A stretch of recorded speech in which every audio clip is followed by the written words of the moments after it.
হুমকি দিয়েছিল। এই ঘটনার পরে যে বিশৃঙ্খলা শুরু হয় তা দেশের আভ্যন্তরীণ বিষয়ে বাহ্যিক শক্তির প্রভাব বিস্তার করার সুযোগ করে দেয়।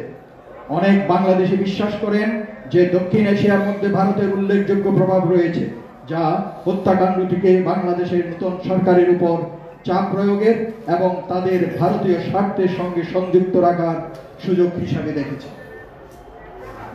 অনেক বিশ্লেষকের মতে ভারতের জড়িত থাকার সম্ভাবনা একেবারে উড়িয়ে দেওয়া যায় না, বরং এই হত্যাকাণ্ডের নেপথ্যে ভারতের কৌশলগত স্বার্থ থাকতে পারে। ভারত দীর্ঘদিন ধরে দক্ষিণ এশিয়ার ভূ রাজনৈতিক পরিস্থিতিকে নিজের সুবিধার্থে পরিচালিত করার চেষ্টা করেছে এবং বাংলাদেশের সামরিক শক্তি ও স্বাধীন নীতির উপর তাদের অসন্তোষ নতুন নয়।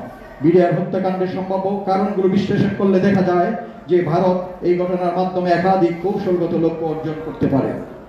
এক, জাতিসংঘ মিশনে বাংলাদেশ সশস্ত্র বাহিনীর ঈর্ষণীয় অংশগ্রহণ। বাংলাদেশ সশস্ত্র বাহিনী আন্তর্জাতিক শান্তিরক্ষা মিশনে অত্যন্ত দক্ষতার সঙ্গে কাজ করে আসছে। জাতিসংঘ মিশনে বাংলাদেশ সেনাবাহিনীর ভূমিকা বিশ্বের বিভিন্ন দেশের প্রশংসা কুড়িয়েছে এবং এটি ভারতের জন্য এক ধরনের প্রতিযোগিতামূলক চাপ তৈরি করেছে। ভারত নিজেও শান্তিরক্ষা মিশনে অংশগ্রহণ করে, তবে বাংলাদেশের সেনাদের দক্ষতা ও আনুগত্যের কারণে জাতিসংঘের বিভিন্ন মিশনে বাংলাদেশ বেশি অগ্রাধিকার পায়। ভারত চায়নি যে বাংলাদেশ সেনাবাহিনীর প্রভাব এত ব্যাপকভাবে বিস্তৃত হোক, কারণ এটি আন্তর্জাতিক পরিমণ্ডলে বাংলাদেশের ভাবমূর্তি উন্নত করেছিল এবং ভারতের তুলনায় বেশি গ্রহণযোগ্যতা অর্জন করেছিল। দুই, পাদুয়া ও রৌমারী ঘটনার প্রতিশোধ। ভারত বাংলাদেশ সীমান্তে অনেক সময় সংঘাত দেখা গেছে, যার মধ্যে সবচেয়ে উল্লেখযোগ্য ঘটনা হলো পাদুয়া ও রৌমারী সংঘর্ষ। পাদুয়া সংঘর্ষ 2001 সালে ঘটে, যেখানে বাংলাদেশ সেনাবাহিনী ও বিডিআর সদস্যরা ভারতের সীমান্তরক্ষী বাহিনী বিএসএফ এর বিরুদ্ধে সফল প্রতিরোধ গড়ে তোলে। বাংলাদেশের সেনারা অত্যন্ত সাহসিকতার সঙ্গে এই সংঘর্ষে লড়াই করে এবং বিএসএফ এর ক্ষতি সাধন করে, যা ভারতের জন্য অপমানজনক পরাজয় হিসেবে দেখা দেয়। ভারত এই ঘটনার প্রতিশোধ নেওয়ার জন্য উপযুক্ত সময়ের অপেক্ষায় ছিল। তিন, বিডিআরের সক্ষমতা হ্রাস ও সীমান্ত দুর্বল করা। বিডিআর হত্যাকাণ্ডের ফলে বাহিনীর কাঠামোতে বিশাল পরিবর্তন আসে এবং পরবর্তীতে এটি বর্ডার গার্ড হিসাবে পুনর্গঠিত হয়। বিডিআরের এক সময় অত্যন্ত দক্ষ বাহিনী হিসাবে কাজ করেছিল, যা ভারতের সীমান্তরক্ষী বাহিনীর জন্য বড় বাধা ছিল। এই হত্যাকাণ্ডের ফলে বিডিআর কার্যত ধ্বংস হয়ে যায় এবং সীমান্ত প্রতিরক্ষা দুর্বল হয়ে পড়ে। এর ফলে ভারত সীমান্তে নিজেদের প্রভাব বৃদ্ধি করে এবং অবৈধ অনুপ্রবেশ, অস্ত্র ও মাদক পাচার এমনকি কৌশলগতভাবে সুবিধা নেওয়ার সুযোগ পায়। বিশেষ করে সীমান্তবর্তী এলাকায় বাংলাদেশ দুর্বল হলে ভারতীয় গোয়েন্দা সংস্থাগুলো আরও সহজে অভিযান পরিচালনা করতে পারে, যা পরবর্তীতে বাংলাদেশের সার্বভৌমত্বের জন্য হুমকি তৈরি করতে পারে। চার, সামরিক অভ্যুত্থানের সম্ভাবনা বন্ধ করা ও রাজনৈতিক নিয়ন্ত্রণ প্রতিষ্ঠা করা। বিডিআর হত্যাকাণ্ডের মাধ্যমে বাংলাদেশ সেনাবাহিনীকে একটি বড় ধাক্কা দেওয়া হয়, যা পরোক্ষভাবে সামরিক অভ্যুত্থানের সম্ভাবনা কমিয়ে দেয়। বাংলাদেশে অতীতে সামরিক শাসন ছিল এবং সেনাবাহিনী সবসময় দেশের রাজনৈতিক কাঠামোয় গুরুত্বপূর্ণ ভূমিকা পালন করেছে। ভারত চায়নি যে বাংলাদেশে সামরিক বাহিনী আরো শক্তিশালী হয়ে উঠুক এবং স্বৈরাচারী শেখ হাসিনাকে তার ক্ষমতা থাকাকালীন সময়ে ব্যাহত করুক, কারণ এটি ভবিষ্যতে ভারতের কৌশলগত পরিকল্পনার জন্য বাধা সৃষ্টি করতে পারে। এই ঘটনার ফলে সেনাবাহিনী ও আধা সামরিক বাহিনীর মধ্যে অবিশ্বাস তৈরি হয়, যা ভবিষ্যতে তাদের মধ্যে ঐক্য গড়ে ওঠার সম্ভাবনাকে দুর্বল করে দেয়। পরবর্তী ঘটনা, নিরাপত্তার প্রভাব। বাংলাদেশ রাইফেলস হত্যাকাণ্ডের পরবর্তী পরিস্থিতি দেশের নিরাপত্তা ব্যবস্থায় এক গভীর সংকট সৃষ্টি করেছিল। হত্যাকাণ্ডের পরে অসংখ্য বিডিআর সদস্য নিজেদের শৃঙ্খলাবদ্ধ দায়িত্ব পরিত্যাগ করে পালিয়ে যায়, যা শুধু বাহিনীর আভ্যন্তরীণ দুর্বলতাই নয়, বরং জাতীয় নিরাপত্তার উপর গুরুতর প্রভাব ফেলে। যদিও স্বৈরাচার সরকার এই বিষয়টি গোপন রেখেছিল, তা হচ্ছে পালিয়ে যাওয়া বিদ্রোহীদের একটি বড় অংশ বিপুল পরিমাণ অস্ত্র গোলাবারুদ সঙ্গে নিয়ে যায়, যা সীমান্তবর্তী অঞ্চল এবং অন্যান্য অঞ্চলে নিরাপত্তার জন্য হুমকি সৃষ্টি করে। বিডিআর হত্যাকাণ্ডের ফলে বাহিনীর কাঠামোগত দুর্বলতা প্রকট হয়ে ওঠে যা সীমান্ত প্রতিরক্ষায় এক অস্বাভাবিক শূন্যতা সৃষ্টি করে। বাহিনীর সক্ষমতা হ্রাস পাওয়ায় অবৈধ অনুপ্রবেশ ও সন্ত্রাসী কর্মকাণ্ড বৃদ্ধির সম্ভাবনা বৃদ্ধি পায়। তাছাড়া রাষ্ট্রীয় ও অরাষ্ট্রীয় শক্তির স্বার্থ জড়িত থাকায় এই দুর্বলতা ভিন্ন ভিন্ন মহলে কৌশলগত সুবিধা তৈরি করতে পারে। সীমান্ত অঞ্চলের নিরাপত্তাহীনতা কেবল বাংলাদেশকেই নয়, পুরো অঞ্চলের স্থিতিশীলতাকেও প্রভাবিত করতে পারে। এই সংকট দেশের প্রতিরক্ষা ব্যবস্থা ও নিরাপত্তা নীতির উপর সুদূর প্রসারী প্রভাব ফেলে। বিডিআরের পুনর্গঠন এবং কার্যকারিতা পুনরুদ্ধার করা একটি জরুরি বিষয় হয়ে দাঁড়ায়, যা সীমান্ত নিরাপত্তা পুনরায় শক্তিশালী হয়, সীমান্ত নিরাপত্তা শক্তিশালী হয় এবং বাহিনীকে আভ্যন্তরীণ ও বাহ্যিক হুমকির বিরুদ্ধে প্রতিরোধমূলক ব্যবস্থা গ্রহণে সক্ষম করে তোলা যায়। একই সঙ্গে আঞ্চলিক ও আন্তর্জাতিক পর্যায়ে কূটনৈতিক তৎপরতা বৃদ্ধির মাধ্যমে সীমান্তবর্তী অপরাধ দমন, অস্ত্র চোরাচালান রোধ এবং সন্ত্রাসী কার্যক্রম প্রতিহত করা অত্যন্ত গুরুত্বপূর্ণ হয়ে ওঠে। সতর্কতা এবং ঐক্যের প্রয়োজন। বাংলাদেশ বর্তমানে এমন একটি সংকটের সম্মুখীন যা শুধু আভ্যন্তরীণ নয়, বহিরাগত প্রভাবের দ্বারাও জটিল হয়ে উঠেছে। বিডিআর হত্যাকাণ্ড দেশের নিরাপত্তা ব্যবস্থার গভীর দুর্বলতাগুলো উন্মোচন করেছে এবং এটি প্রমাণ করেছে যে রাষ্ট্রের প্রতিরক্ষা কাঠামোতে গুরুত্বপূর্ণ সংস্কারের প্রয়োজন রয়েছে। এই হত্যাকাণ্ড শুধু একটি বিচ্ছিন্ন ঘটনা নয়, বরং এটি সুপরিকল্পিত একটি ঘটনা হতে পারে যার উদ্দেশ্য ছিল দেশের স্থিতিশীলতাকে নষ্ট করা এবং সামরিক ও আধা সামরিক বাহিনীর মধ্যে অবিশ্বাসের বীজ বপন করা। তাই এই ঘটনাকে হালকাভাবে নেওয়া যাবে না, বরং এর প্রতিটি দিক খুঁটিয়ে দেখা দরকার। বিডিআর সদস্যদের অসন্তোষের প্রকৃত উদ্দেশ্য কি ছিল এবং কারা এর পিছনে ছিল তা নির্ধারণ করা একটি অত্যন্ত গুরুত্বপূর্ণ বিষয়।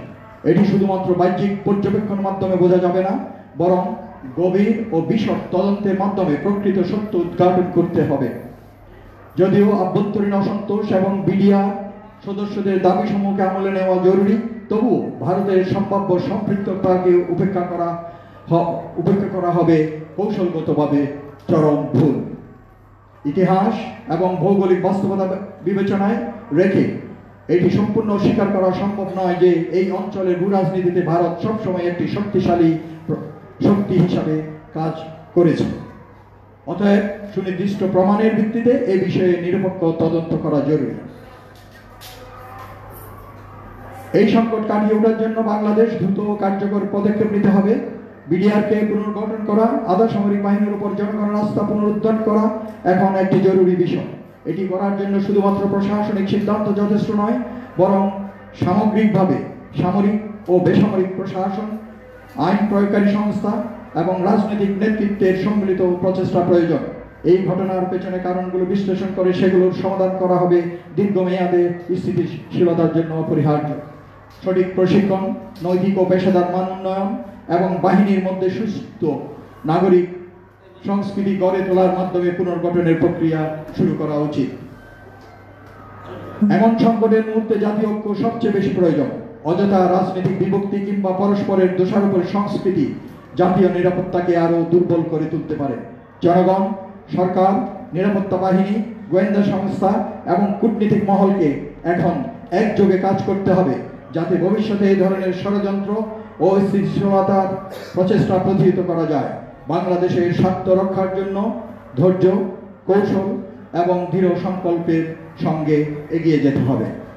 সবশেষে 2009 সালের বিডিআর হত্যাকাণ্ড বাংলাদেশের সামরিক ইতিহাসে এক গভীর ক্ষত হিসাবে রয়ে গেছে। এই ঘটনা শুধু একটি বিদ্রোহ ছিল না, বরং এটি জাতীয় নিরাপত্তা কাঠামোর জন্য একটি বিশাল ধাক্কা ছিল। এটি বাংলাদেশের সীমান্ত সুরক্ষা এবং আভ্যন্তরীণ স্থিতিশীলতার উপর দীর্ঘমেয়াদী প্রভাব ফেলেছে, যা এখনও দেশের প্রতিরক্ষা পরিকল্পনায় আলোচিত হয়। হত্যাকাণ্ডের পেছনের প্রকৃত উদ্দেশ্য ও পরিকল্পনাকারীদের বিষয়ে নানা প্রশ্ন আজও বিদ্যমান। বিশেষত বাহ্যিক শক্তির সম্ভাব্য জড়িত থাকার সন্দেহ জাতীয় নিরাপত্তার জন্য নতুন মাত্রার উদ্বেগ সৃষ্টি করেছে। বিডিআর হত্যাকাণ্ড সীমান্তে নিরাপত্তার ঘাটতি তৈরি করে, যার ফলে অবৈধ কর্মকাণ্ড যেমন অস্ত্র পাচার, মাদক পাচার, মানব পাচার বেড়ে যাওয়ার আশঙ্কা রয়েছে। সীমান্ত সুরক্ষা বাহিনী যখন নিজেদের আভ্যন্তরীণ সংকটে জর্জরিত ছিল, তখন এই দুর্বলতার সুযোগ নিয়ে বিভিন্ন অপরাধ চক্র তাদের কার্যক্রম প্রসারিত করে। বিশেষ করে ভারত ও মায়ানমার সীমান্তের পরিস্থিতি আরও জটিল হয়ে ওঠে, যেখানে চোরাচালান এবং অনুপ্রবেশের ঘটনা বৃদ্ধি পায়। এই হত্যাকাণ্ড বাংলাদেশের সামরিক বাহিনীর মনোবলের উপর একটি মারাত্মক আঘাত হানে। একসঙ্গে এত সংখ্যক উচ্চ পদস্থ সেনা কর্মকর্তাকে হারানো দেশের প্রতিরক্ষা কাঠামোতে নেতৃত্বের সংকট তৈরি করে। এটি শুধু সীমান্ত রক্ষা ব্যবস্থার উপর নয়, বরং সামগ্রিক প্রতিরক্ষার পরিকল্পনার উপর দীর্ঘস্থায়ী প্রভাব ফেলে। সেনাবাহিনীর মধ্যে বিদ্রোহ ও আভ্যন্তরীণ ষড়যন্ত্রের ঝুঁকি বাড়িয়ে তোলে এবং সামরিক বাহিনীর প্রতি সরকারের মনোভাবও পরিবর্তন আসে। ভারতের সম্ভাব্য জড়িত থাকার সন্দেহ এই ঘটনার রাজনৈতিক ও কৌশলগত মাত্রাকে আরও গভীর করে তোলে। বিডিআর হত্যাকাণ্ডের মাধ্যমে বাংলাদেশের সীমান্ত প্রতিরক্ষা দুর্বল হয়ে পড়ে, যা ভারতের জন্য একটি সুবিধাজনক পরিস্থিতি তৈরি করে। সীমান্তের টহল ও প্রতিরোধ ক্ষমতা হ্রাস পাওয়ায় ভারত তার স্বার্থসিদ্ধির সুযোগ পায়, যা দীর্ঘমেয়াদে বাংলাদেশের সার্বভৌমত্বের জন্য হুমকি হয়ে দাঁড়ায়। আন্তর্জাতিক অঙ্গনে বাংলাদেশের অবস্থানের উপরও এই ঘটনার প্রভাব পড়ে। জাতিসংঘ শান্তিরক্ষা মিশনে বাংলাদেশের গুরুত্বপূর্ণ ভূমিকা এবং বিশ্ব দরবারে বাংলাদেশের সামরিক বাহিনীর সুনাম ভারত ও অন্যান্য আঞ্চলিক শক্তির জন্য একটি প্রতিযোগিতামূলক চ্যালেঞ্জ হয়ে উঠেছিল। বিডিআর হত্যাকাণ্ডের ফলে বাংলাদেশের সামরিক কাঠামো দুর্বল হয়ে পড়ে। এটি জাতিসংঘ মিশনে বাংলাদেশের অবস্থানকে ক্ষতিগ্রস্ত করতে পারত। এই হত্যাকাণ্ডের ফলে বাংলাদেশের রাজনৈতিক বিভাজন আরো গভীর হয়। সরকার ও বিরোধী দলগুলোর মধ্যে পারস্পরিক সন্দেহ বৃদ্ধি পায়, রাজনৈতিক অস্থিরতা আরো বৃদ্ধি পায়। সামরিক বাহিনীর আভ্যন্তরীণ ঐক্য নষ্ট হওয়ার পাশাপাশি রাজনৈতিক বিভাজন ও দেশের নিরাপত্তা নীতির ধারাবাহিকতায় প্রভাব ফেলে। আমি সংক্ষিপ্ত করে এখানে শেষ করছি। শোনার জন্য সকলকে ধন্যবাদ। ধন্যবাদ জনাব ব্রিগেডিয়ার জেনারেল HRM রুকনুদ্দিন স্যারকে। অত্যন্ত সহজ সরল সুন্দর এবং সাবলীলভাবে বিডিআর হত্যাকাণ্ড প্রতিরক্ষায় এর প্রভাব ও পরিণতি শীর্ষক আজকের এই সেমিনারে প্রবন্ধ উপস্থাপন করার জন্য সম্মানিত উপস্থিতি, আজকে আমি এই পর্যায়ে সিরিয়াল ব্রেক করতে হচ্ছে। আমাদের আজকের এই সভার প্রধান আকর্ষণ, আজকের এই সেমিনারের বিশেষ অতিথি জনাব প্রফেসর পটুয়াখালী বিজ্ঞান ও প্রযুক্তি বিশ্ববিদ্যালয়ের সাবেক ভিসি, প্রখ্যাত রাষ্ট্রবিজ্ঞানী professor doctor Abdul Latif Masum sir. ওনার ব্যস্ততার কারণে উনি আগেই বক্তব্য রেখে চলে যাবেন। এখন বক্তব্য রাখবেন professor doctor Abdul Latif Masum sir. জনাব ডক্টর আব্দুল লতিফ মাসুম।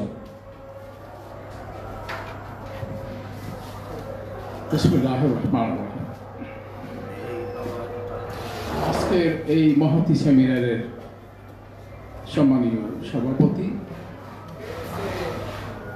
বিশিষ্ট সিকিউরিটি অ্যানালিস্ট প্রফেসর শেখ আকরাম আলী, আজকের এই সভার এই মুহূর্তে প্রধান অতিথি সাবেক আইনজীবী জনাব নুরুল হুদা এবং keynote speaker brigadier general Ruknuddin, সমবেত সুধী বন্ধুটি, আসসালামু আলাইকুম।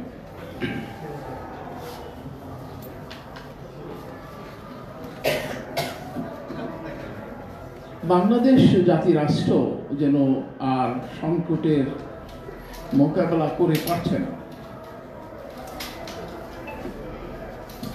জিল্লুর আরখান বাংলাদেশের একজন প্রখ্যাত রাষ্ট্রবিজ্ঞানী। তিনি একটি গ্রন্থের নাম দিয়েছেন বাংলাদেশ ক্রাইসিস টু ক্রাইসিস। বিগত 50 বছর ধরে আমরা শুধুমাত্র ক্রাইসিস টু ক্রাইসিসই মোকাবেলা করছি। বাংলাদেশে জাতির জন্য প্রতিষ্ঠানিকতা, ইনস্টিটিউশনালাইজেশন, ডেমোক্রেটাইজেশন, হিউম্যান রাইটস বারবারই লঙ্ঘিত হয়েছে। বাংলাদেশ জাতি রাষ্ট্র যে সবসময় এমনি ধরনের একটি ষড়যন্ত্র এবং ঝুঁকির মধ্যে রয়েছে বিডিআর হত্যাকাণ্ড তার একটি বড় প্রমাণ।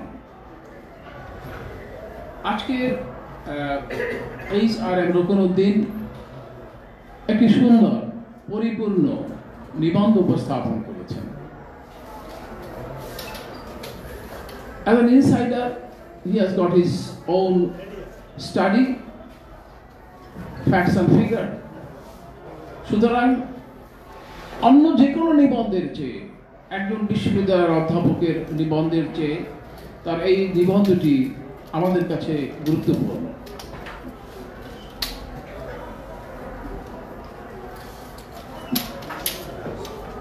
নিবন্ধটি বিভিন্ন এই বিডিআর বিদ্রোহের কারণ, পারিপার্শ্বিক অবস্থা বিশ্লেষণ এবং ইম্প্যাক্ট কি সেটি এখানে খুব যথার্থভাবে বলা হয়েছে। আপনারা খেয়াল করেছেন যে বাংলাদেশ জাতি রাষ্ট্র ভারতের কাছে কিভাবে একটি অন্তত সামরিক দিক থেকে participation in peace keeping forces in UN কিভাবে একটি চ্যালেঞ্জ হয়ে দাঁড়িয়েছে সেটা আপনারা দেখেছেন। এটা একটি কারণ। যে কারণগুলো তিনি উল্লেখ করেছেন সেটি আমার দৃষ্টিতেও মানে যথার্থ। জাতিসংঘ মিশনে বাংলাদেশ সশস্ত্র বাহিনী ঈর্ষণীয় অংশগ্রহণ এর একটি বড় কারণ। দ্বিতীয়ত পাদুয়া ও রৌমারীর ঘটনা, যেটা ফজলুর রহমান সাহেব নেতৃত্ব দিয়েছিলেন, এবং ইন্ডিয়া মনে হয় এই পার্শ্ববর্তী কোনো জাতির কাছে, কোনো রাষ্ট্রের কাছ থেকে এত শিক্ষা, এত অপমান, এত পরাজয় বরণ করেনি। তো সেটার একটা প্রতিশোধ নেওয়ার ইচ্ছা তাদের থাকাটা খুবই স্বাভাবিক ছিল। আমরা সবাই জানি যে 1971 সালে যে বাংলাদেশটি ভারতের কেয়ার অফে, প্রযত্নে সৃষ্টি হয়, সেটি আমাদের সার্বিকভাবে স্বাধীনতাকে এনে দিয়েছিল। লক্ষ প্রাণের বিনিময়ে সেই স্বাধীনতা অর্জিত হয়েছে ঠিকই, কিন্তু এই বিগত 50 বছরে ভারত বাংলাদেশকে কখনই স্বাধীন থাকতে দেয়নি। তারা ইমার্জেন্স অফ বাংলাদেশের মধ্য দিয়ে এই সাউথ ইস্ট এশিয়ায় যে সমীকরণ সৃষ্টি করে, অর্থাৎ সেই সময় আমরা বলতাম Dhaka, Delhi, Moscow Axis, Dhaka, Delhi, Moscow Axis. এটা একটা বৈশ্বিক বিবেচনা, তখন কোল্ড ওয়ার ইয়ার্সের সময় এটা একটি বৈশ্বিক প্রেক্ষাপট ছিল। এই বৈশ্বিক প্রেক্ষাপটে তারা ভারত সবসময় বাংলাদেশকে তাদের অনুকূলে, তাদের প্রযত্নে রাখতে চেয়েছে, কিন্তু 1975 সালের 15ই আগস্টের ঘটনাবলী এই দিক পরিবর্তন, বাংলাদেশের পররাষ্ট্রনীতি বলেন, সিকিউরিটি স্ট্র্যাটেজি বলেন, সবকিছুকে পরিবর্তন করে দিক অন্যদিকে ফিরিয়ে দেয়। সুতরাং তারা সবসময় চেষ্টা করেছে এই দিক পরিবর্তনের জন্য, সবসময় ঘটনা ঘটিয়েছে। যেমন শান্তি বাহিনী সৃষ্টি করেছে অশান্তির জন্য। তারা গঙ্গার পানি নিয়ে আমাদেরকে গঙ্গার গ্যাঞ্জেস ওয়াটার ট্রিটি জিয়াউর রহমানের সময় অনেক কষ্টে অর্জিত হয়েছে, এবং অবশেষে জিয়াউর রহমানের যে মর্মান্তিক মৃত্যু, সেজন্য তাদের দিকে অনেক অ্যানালিস্ট দিক, যেমন সুব্রমণিয়াম স্বামী। তো সুব্রমণিয়াম স্বামী সানডে ম্যাগাজিনে এক নিবন্ধে বলেছেন যে রয় পরিকল্পনা করেছে জিয়াউর রহমানকে হত্যা করার জন্য। মিসেস যখন মোরারজি দেশাই ক্ষমতাসীন হলেন, তখন তার কাছে এটা চূড়ান্ত অনুমোদনের জন্য যায়। আপনারা জানেন ইন্দিরা গান্ধীর পরে অল্প 2-3 বছরের জন্য ওই সরকার ছিল। মোরারজি দেশাই গান্ধীয়ান ওই অফ লাইফে বিশ্বাস করতেন। তিনি বললেন যে না, এটা অনুমোদন করা যায় না, প্রতিবেশী রাষ্ট্রের প্রধান এভাবে হত্যা করা যায় না। পরে যখন ইন্দিরা গান্ধী আবার ক্ষমতাসীন হয়েছে, তখন তিনি হত্যার শিকার হলেন। অবশ্য ভারত সবসময় খুব জোরের সাথে শক্তভাবেই বলেছেন তারা তো কিছুই জানে না। যাই হোক, এটা এই ধরনের একটি ষড়যন্ত্র ছিল। অনেক কষ্টের পরে ভারতের, আপনারা জানেন ওয়াশিংটন ইন্ডিয়া কোলাবোরেশনে 11 অভিনীত হয়েছে। এটা শুধুমাত্র একটি ঘটনা ছিল না, অভ্যন্তরীণ ঘটনা ছিল না, অনেক দূর থেকে প্লেয়াররা খেলে। যারা সিআইএ এজেন্ট হয় তারাও তো জানে না যে আমি সিআইএ এজেন্ট। সুতরাং এই বিডিআর এর ঘটনাটি একটি রাজনৈতিক পরিবর্তন তারা চেয়েছে, অপরদিকে সামরিক পরিবর্তনও তারা চেয়েছে। নির্বাচনের ঠিক আগে দুটোই সমান্তরালভাবে চলেছে। তো আপনারা দেখেছেন যে বিডিআর রকম উল্লেখ করেছেন যে এটা একটা পলিটিক্যাল অ্যাফিলিয়েশন ছিল। আওয়ামী লীগ ক্ষমতাসীন হওয়ার পূর্বেই এসব কথাবার্তা, এসব ঘটনাবলী, আলাপ আলোচনা তাদের মধ্যে চলছিল। আপনারা জানেন যে তাপসের নাম এসেছে তখন আরো আওয়ামী লীগের লোকদের নাম এসেছে, অথচ এটা উল্টা বিএনপির দিকে চালানোর চেষ্টা করেছে তারা। এর মাধ্যমে মোটামুটি ভাবে এই ঘটনার মধ্য দিয়ে বাংলাদেশ জাতি রাষ্ট্রের প্রতিরক্ষা একেবারেই বিপর্যস্ত হয়েছে। আপনারা লক্ষ্য করেছেন, রোকন উল্লেখ করেছেন যে বিডিআর একেবারেই মেচাকার হয়েছে। ওরা নিজেরা মেচাকার করেছে, সেনাবাহিনীকে মেচাকার করেছে এবং নিজেরাও মেচাকার হয়েছে। দুবাই না শ্রীলঙ্কা, মজিলা আপনি এরকম একটি অবস্থা। পালিয়েছে, বিচার হয়েছে, হ্যান্ড হয়েছে, নানাভাবে একেবারে বিপর্যস্ত। শেষ পর্যন্ত খোল নৈচা পাল্টে দিতে হয়েছে, নাম পরিবর্তন করতে হয়েছে। এখন এই বিডিআর ঘটনাবলীর পরে বাংলাদেশের সীমান্ত নীতিতে বড় ধরনের পরিবর্তন সাধিত হয়েছে। ওই সেদিন একজন বলছিলেন যে ছিল রৌমারীর সিংহ, তারা মেয়াওতে পরিণত হয়েছে। দীর্ঘ 15 বছর ধরে শত শত মানুষ সীমান্তে হত্যার সম্মুখীন হয়েছে। বাংলাদেশের পক্ষ থেকে শক্তভাবে তেমন কোনো প্রতিবাদ হয়নি। আমার মনে পড়ে যে তখন সৈয়দ আশরাফ সাহেব কলকাতা থেকে প্রশ্ন জিজ্ঞাসা করা হয়েছিল এই সম্পর্কে যে বারবার সীমান্তে কেন হত্যা করা হয়। এটা বিশাল, তার উত্তরটা কিরকম ছিল? এটা বিশাল সীমান্ত এরকম ঘুরতে বিচ্ছিন্ন ঘটনা, যখনই তাদের ঘাড়ে যায় তখনই বিচ্ছিন্ন ঘটনা, আর যখন সারা গোটা জাতি নিবেদিত হয় সংকটে তখন তারা আর কিছু জানে না। যাই হোক, অবস্থার পরিবর্তন হয়েছে। আমরা একটি আশার দিকে অগ্রসর হচ্ছি। নতুন রাষ্ট্র, নতুন একটা স্বপ্ন, নতুন একটা আশাবাদ নিয়ে জাতির যাত্রা শুরু করেছে। এই মুহূর্তে এই বিডিআর হত্যাকারের জন্য যে দায়ী, প্রধানমন্ত্রী, সাবেক প্রধানমন্ত্রী শেখ হাসিনাকে বিচার দাঁড়ানোর কারণে বড় একটি কর্তব্য। এই গোটা জাতির ক্ষোভ কতটা তীব্র হয়েছে আমি বুঝি না। শেখ হাসিনারা নাকি রাজনীতি করতেন গোটা জাতির পালস অনুভব করার মতো, নারীর টান অনুভব করার মতো ক্ষমতা তাদের নেই যে একটি বিবৃতি দিলে 32 নম্বর ভস্মীভূত হতে পারে।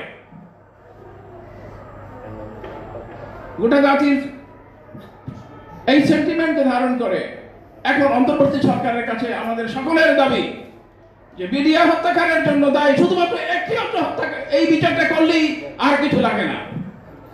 15 বছরে হাজার হাজার মানুষকে তিনি হত্যা করেছেন এবং শুধুমাত্র ক্ষমতার জন্য, শুধুমাত্র ক্ষমতার জন্য এবং শুধুমাত্র ক্ষমতার জন্য। এই দেশের জন্য তার কোনো মমত্ব ছিল না, দেশের মানুষের জন্য কোনো ভালোবাসা ছিল না। প্রতিশোধী স্প্রিয়া নিয়ে তিনি এখানে এবং শেষ পর্যন্ত সেটাই কার্যকর হয়েছে। সুতরাং দেশকে আমাদের ভালোবাসতে হবে, মনে রাখতে হবে দেশটি আমাদের। অনেকেই মানে অন্তর্বর্তীকালীন সরকার ক্ষমতা আসার পর দেখলাম যে দাবির প্লাবন, মানে এই দেশটা একেবারেই একটা দাবি দেওয়া, আন্দোলন, আস্ফালনের একটা তীর্থক্ষেত্রে পরিণত হয়েছে। আমাদের নিজেদেরকে সংযমের মধ্যে আনতে হবে। আমি শেখ আকরাম এবং সেনাবাহিনীর যারা অবসরপ্রাপ্ত লোকজন আছেন তাদের প্রায় লক্ষ্য করি তারা দেশের পক্ষে, জাতির পক্ষে শক্তভাবে অবস্থান নিয়েছেন এবং এই অব্যাহত ভূমিকা তাদের থাকবে। এই আশা করি এবং ব্রিগেডিয়ার রোহানের এই গভীরতম বিশ্লেষণমূলক নিবন্ধের জন্য ধন্যবাদ দিয়ে আপনাদের সবাইকে কৃতজ্ঞতা জানিয়ে শেষ করছি। আল্লাহ হাফেজ। ধন্যবাদ প্রফেসর আব্দুল লতিফ মাসুম স্যারকে বিষয়ভিত্তিক অত্যন্ত সংক্ষিপ্ত এবং সুন্দর সামরিক বক্তব্য প্রদানের জন্য। এখন এ পর্যায়ে আলোচনায় অংশগ্রহণ করার জন্য অনুরোধ করছি বিশিষ্ট নিরাপত্তা বিশ্লেষক লেফটেন্যান্ট কর্নেল আক্তার হোসেন অবসরপ্রাপ্ত। এখন আলোচনায় অংশগ্রহণ করবেন বিশিষ্ট নিরাপত্তা বিশ্লেষক লেফটেন্যান্ট কর্নেল আক্তার হোসেন।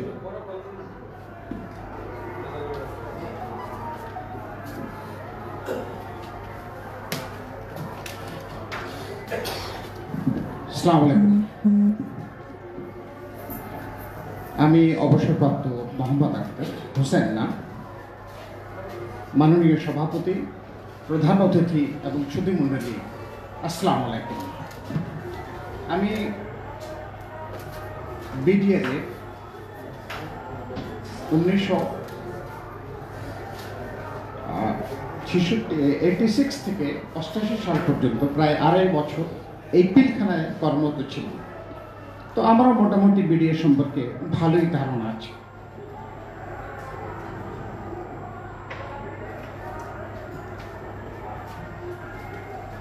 আমাদের দেশে একটি চিহ্নিত গোষ্ঠী বুদ্ধিজীবী এবং সময় সময় কিছু বিডিআর সদস্য প্রায় বলে থাকেন যে বিডিআর একটি স্বতন্ত্র বা সেপারেট বাহিনী, সুতরাং এই বাহিনীতে তার নিজস্ব অফিসার থাকতে হবে।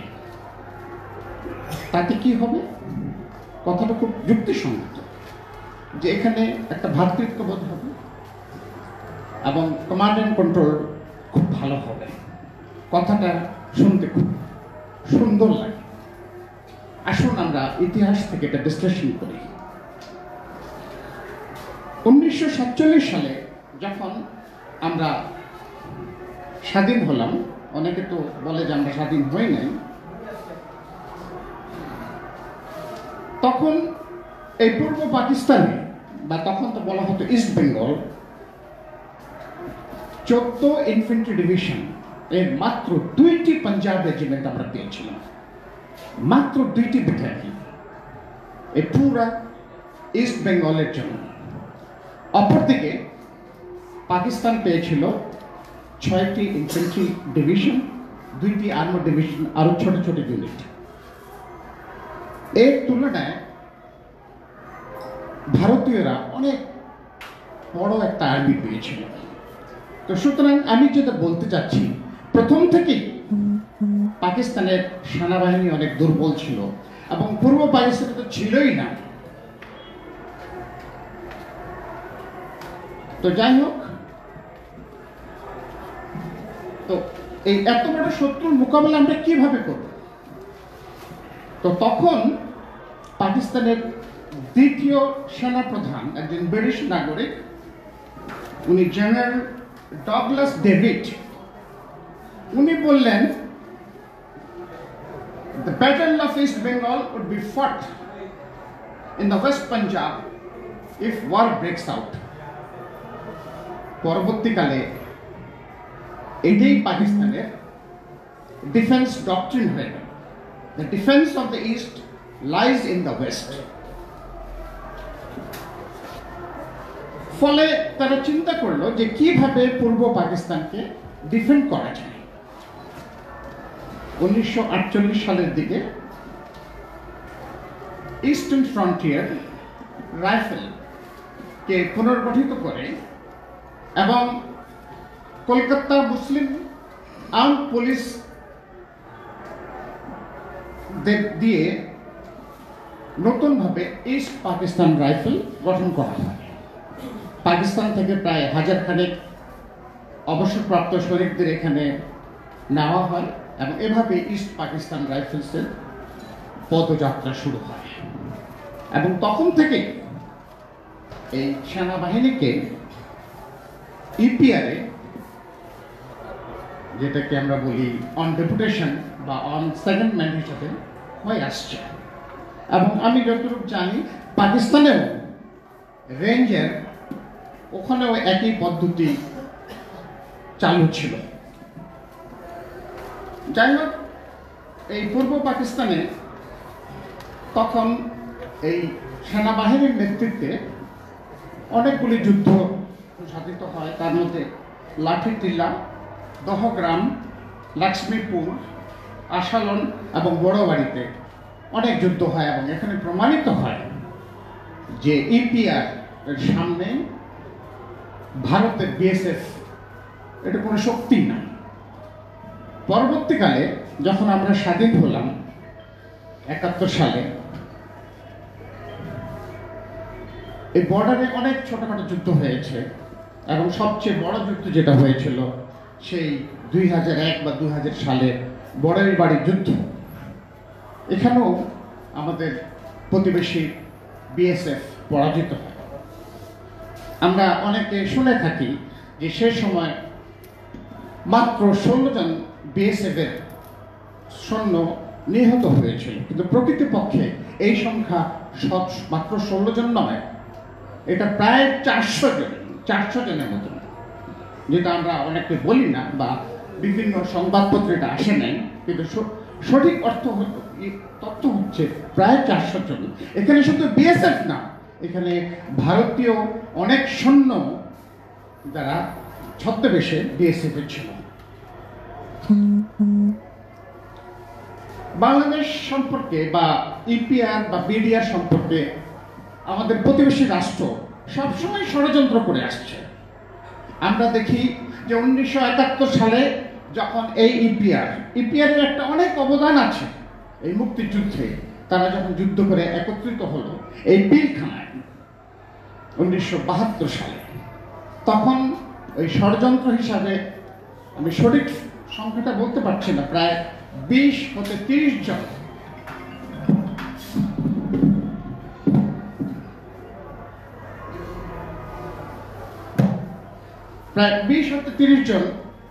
বিএসএস ক্যাডার তাদেরকে পিলখানায় সংযুক্ত করা হলো এবং ওদের ট্রেনিং তখন চলছিল এবং ভবিষ্যতে এদেরকে বিডিআর এর অফিসার হিসাবে নেওয়ার পরিকল্পনা ছিল।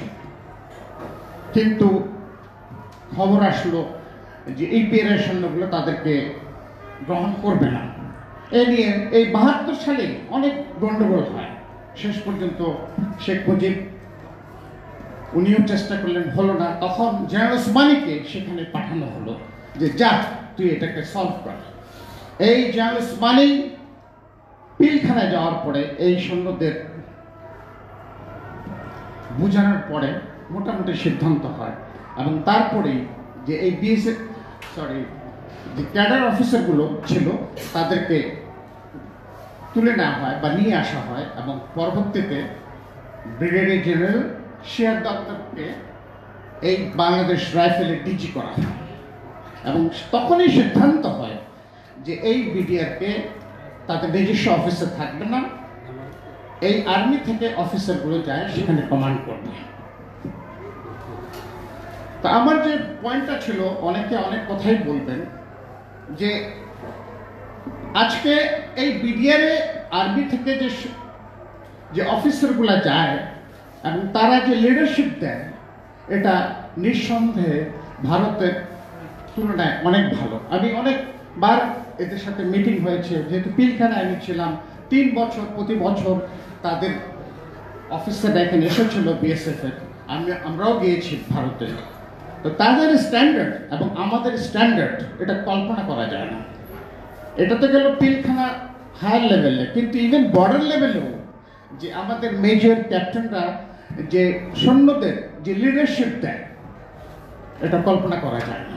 আর তাছাড়া ভবিষ্যতে যদি কোনোদিন যুদ্ধ লাগে, তাহলে এই সেনাবাহিনীর সাথে এই বিডিআর এর সৈন্যরা অতি দ্রুত গতিতে সময় তারা আমাদের সাথে মার্চ করবে এবং আমরা কাঁধে কাঁধ মিলিয়ে আমরা এই দেশকে রক্ষা করার চেষ্টা করব, সেটাই হচ্ছে উদ্দেশ্য। ধন্যবাদ। আসসালামু আলাইকুম। সংগ্রামী উপস্থিতি এবং অতিথিবৃন্দ, আজকের বিষয়টি অত্যন্ত হৃদয় বিদারক এবং তাৎপর্যপূর্ণ। তাই সকল আলোচকবৃন্দ অত্যন্ত সতর্কতার সঙ্গে বিষয়ভিত্তিক সংক্ষিপ্ত আলোচনা করার চেষ্টা করবেন। এখন আলোচনা করবেন জনাব লেফটেন্যান্ট কর্নেল আয়ুব হোসেন, অবসরপ্রাপ্ত বিশিষ্ট নিরাপত্তা বিশ্লেষক জনাব লেফটেন্যান্ট কর্নেল আয়ুব হোসেন।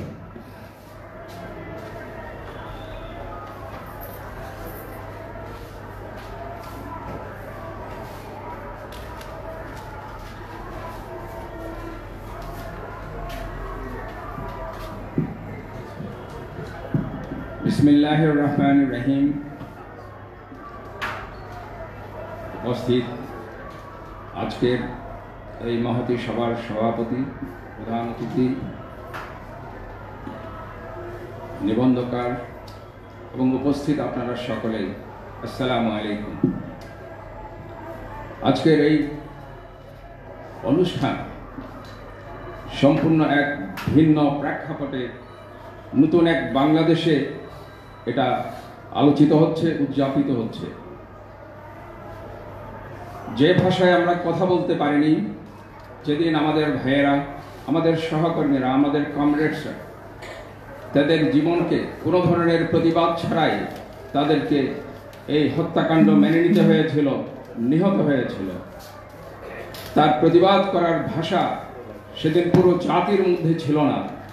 তথাপিও সামরিক বাহিনীর কিছু অকুতোবাইশ অফিসার সেদিনও এর প্রতিবাদ করেছিল এবং এর প্রতিকার করার জন্য তারা রওনাও দিয়েছিল। কিন্তু ভারতীয় চক্রান্তে প্রধানমন্ত্রীত্বের আবরণে শেখ হাসিনা যদি রয়ের ভূমিকায় অবতীর্ণ হয়, তাদের সেনাবাহিনী পাঠানোর তো কোনো প্রয়োজন নেই। সেরকম একটা ভূমিকায় যখন তিনি অবতীর্ণ হলেন, আমাদের মইনি আহমেদ তাতে যোগ দিলেন। তারা সম্মিলিতভাবে এই হত্যাকাণ্ড ঘটিয়েছে, এতে কোনো সন্দেহ নেই। যে সমস্ত সামরিক বাহিনীর সদস্যরা সেদিন এর প্রতিবাদ করতে চেয়েছিল, আনতে পারেনি, সেই অশ্রু সংবরণ করে নিজের বুকে চেপে রেখে যারা শুধু অশ্রু সংবরণ করার চেষ্টা করেছিল তাদেরকেও সেনাবাহিনী থেকে বহিষ্কার করা হয়েছিল, বাধ্যতামূলক অবসর দেওয়া হয়েছিল। কিন্তু তারা বুঝতে পারেনি সেদিনের সেই হত্যাকাণ্ড তাদের জন্য চিরদিনের জন্য তাদের মরণ ঘটিয়ে দেবে। সেদিনের সেই ক্ষোভ, সেই বেদনা ধীরে ধীরে তা পুরো জাতিকে আহত করেছে। সেদিন শুধুমাত্র বাংলাদেশের সেনাবাহিনী নয়, পুরো জাতিকেই হত্যা করা হয়েছিল। সত্যিকার অর্থে বাংলাদেশ সেনাবাহিনী হচ্ছে ভারতীয় রয়ের মূল টার্গেট, কারণ তারা রাজনীতিবিদদের ক্রয় করতে পেরেছিল, তারা প্রধানমন্ত্রী বানাতে পেরেছিল বাংলাদেশে, কিন্তু সামরিক বাহিনীর অফিসারদেরকে ক্রয় করতে তাদের বেশ বেগ পেতে হচ্ছিল। বস্তুত তারা সেখানে অকৃতকার্য ছিল। এই একটি সুযোগে ক্ষমতা আসার পরপরই তার বশ্যতা, তার আনুগত্য প্রকাশ করার জন্যই এমন একটি হত্যাকাণ্ড ঘটানো হলো, যে হত্যাকাণ্ডের পরে ভারত পরিপূর্ণভাবে আশ্বস্ত হয়েছে যে হাসিনার দ্বারাই সম্ভব, সুতরাং তাকে ক্ষমতায় রাখতে হবে। সে ক্ষমতায় থাকার জন্যেই এই সমস্ত কর্মকাণ্ড ভারতীয়দের কাছে প্রতিবাদ করার জন্যে বারবার উপস্থাপন করেছে। সেটা বিভিন্ন চুক্তির মাধ্যমে পরবর্তীতে সে জারি রেখেছে এবং শেষ দিন পর্যন্ত সে এখান থেকে পালিয়ে গিয়ে প্রমাণ করেছে সে তার বাড়িতেই ফিরে গিয়েছে, সেটাই তার ঠিকানা। সে অত্যন্ত সফলতার সাথে রয়ের আকাঙ্ক্ষাকে বাস্তবায়িত করেছে। সেটা যত হাজার ছাত্রের জীবনের বিনিময়ে হোক না কেন, তার কিছুই আসে যায় না। এই নতুন এই প্রেক্ষাপটে, নতুন এই বাংলাদেশে আমাদের স্মরণ রাখতে হবে ছাত্ররা যে চেতনা নিয়ে এই বিপ্লব সংগঠিত করেছে 36 জুলাই 5 আগস্টের এই চেতনাটা সমগ্র জাতি। আমরা বলবো যখন অনেক ধরনের প্রচেষ্টা তাকে উৎখাত করার জন্য, তাকে ক্ষমতা থেকে বের করে দেওয়ার জন্য পরদিন থেকেই কিন্তু এই প্রচেষ্টা শুরু হয়। রাজনৈতিক দলগুলো এটা পারেনি, এটা হয়তো পুরোপুরি সঠিক নয়, তারা চেষ্টা করেছে, কিন্তু তাদের মধ্যেও রয়ের এজেন্ট ছিল বলেই হয়তো এতদিন সময় লেগেছে। কিন্তু শত প্রচেষ্টার পরেও ছাত্রদের এই চেতনাকে, ছাত্রদের এই বিপ্লবী ভাবধারাকে নস্যাৎ করতে পারেনি শেষ পর্যন্ত। হাজারো প্রাণের বিনিময়ে আজকের এই প্রেক্ষাপটে আমাদের স্মরণ রাখতে হবে, এই চেতনাকে আমাদের লালন করতে হবে প্রচন্ডভাবে, যাতে এই চেতনা আমাদের জাতির শেষ দিন পর্যন্ত বজায় রাখে। আমরা কারো বশ্যতা স্বীকার করি না, আমরা স্বাধীন চেতা, আমাদের স্বাধীনতা সার্বভৌমত্ব শুধু আর্মি নয়, ছাত্র জনতা সামরিক বাহিনী সম্মিলিতভাবেই আমরা আমাদের স্বাধীনতা রক্ষা করব ইনশাআল্লাহ। আল্লাহ হাফেজ। বাংলাদেশ জিন্দাবাদ। সম্মানিত উপস্থিতি, এখন বক্তব্য রাখবেন বিশিষ্ট সাংবাদিক, এশিয়ান টিভির হেড অফ নিউজ জনাব সিরাজুল ইসলাম। জনাব সিরাজুল ইসলামকে বক্তব্য রাখার জন্য বিনীত অনুরোধ জানাচ্ছি।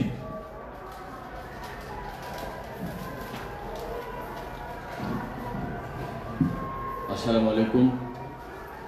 আজকে এই সেমিনারের জনাব সভাপতি, মঞ্চে উপবিষ্ট বিশিষ্ট ব্যক্তিগতবর্গ, নিরাপত্তা বিশ্লেষক, আজকের অনুষ্ঠানে উপস্থিত সুধীবৃন্দ, সবাইকে আমার শুভেচ্ছা জানাচ্ছি। আজকের এই সেমিনারে এরই মধ্যে যে সমস্ত বক্তব্য এসছে তার থেকে কয়েকটা বিষয় একেবারেই পরিষ্কার। একটা বিষয় হচ্ছে, এখান থেকেই বিশিষ্ট নিরাপত্তা বিশ্লেষকদের বা সাবেক সেনা কর্মকর্তাদের বা বিডিআর-এর সাবেক অফিসারদের বক্তব্য থেকেই পরিষ্কার হয়েছে যে বিডিআর হত্যাকাণ্ড বা পিলখানায় যে গণহত্যা চালানো হয়েছে বা পিলখানায় যে হত্যাকাণ্ড সংঘটিত করা হয়েছে তার কয়েকটি লক্ষ্য ছিল। একটি লক্ষ্য হচ্ছে যে দেশের স্বাধীনতার সার্বভৌমত্ব বিপন্ন করা বা ঠুনকো করে দেয়া। আরেকটি লক্ষ্য ছিল সামরিক বাহিনী বা বিডিআরকে দুর্বল করা এবং এর নেতৃত্ব বা এই দুই বাহিনীর ভেতরে একটা বিশৃঙ্খলা তৈরি করা, অবিশ্বাস তৈরি করা, দুর্বলতা সৃষ্টি করা ইত্যাদি। আর আরেকটা বিষয় পরিষ্কার হয়েছে যে ভারত এই হত্যাকাণ্ডের সাথে পরিষ্কারভাবে সরাসরি জড়িত, মোটামুটিভাবে কথাগুলো এসছে। আরেকটা বিষয় এসছে যে পিলখানা হত্যাকাণ্ড ঘটানো হয়েছে বড়াইবাড়ি পাদুয়া রৌমারীর ঘটনার প্রতিশোধ দিতে। আলোচনায় উঠে এসেছে বড়াইবাড়িতে 16 জন নয়, প্রায় 400 ভারতীয় বিএসএফ সদস্য এবং সেনা সদস্য নিহত হয়েছিল। এটা কোনো সাধারণ ঘটনা নয় ভারতের জন্য। অতএব এই প্রতিশোধ তাদেরকে নিতেই হবে, ব্যাপারটা এমন ছিল। আমি খুবই আশ্চর্য হয়ে যাই, অবাক হই। 2009 সালের 25শে ফেব্রুয়ারি যখন পিলখানা হত্যাকাণ্ড সংঘটিত শুরু হয়, তখন আমি দিগন্ত টেলিভিশনের নিউজ এডিটর ছিলাম। সেদিন বাসায় ছিলাম। ঘটনাটা বাসা থেকে অনেক কিছু জানতে বুঝতে পারছিলাম, যতদূর দূর থেকে জানা যায়। একটা বিষয় আমি খুব অবাক হই, এই হত্যাকাণ্ড সংঘটিত হওয়ার পর আজকে কত বছর গেছে? 16 বছর। 16 বছর পার হওয়ার পরে এখনো পর্যন্ত কিন্তু সেই সময়কার বিটিআর-এর যারা জীবিত সেনা কর্মকর্তা এবং সেনাবাহিনীর কর্মকর্তা অনেকেই এখনো জীবিত আছেন আপনারা। এরপরেও কি করে এই ঘটনার সুষ্ঠু এবং পরিষ্কার তদন্ত হয় না? কি করে এখনো সেই ঘটনা পরিষ্কার করা হয়নি জাতির সামনে যে ঘটনাটা আসলে কি ঘটেছিল, কারা ঘটেছিল এবং কেন ঘটেছিল পরিষ্কার হয় না। আমি আশ্চর্য হই এবং আমি আরো বেশি আশ্চর্য হই এইরকম একটা মর্মান্তিক ঘটনা যেখানে বাংলাদেশের 57 জন সেনা অফিসার এট এ টাইম অল্প সময়ের ব্যবধানে একদিনের ভেতরে শহীদ হয়ে গেলেন এবং আমাদের চোখের সামনে বিরাট একটা সামরিক বাহিনী, যেখানে ভারতীয় বিএসএফ কে আমরা একদম পরাজিত করে দিলাম বড়াইবাড়িতে, রৌমারিতে, পাদুয়ায়।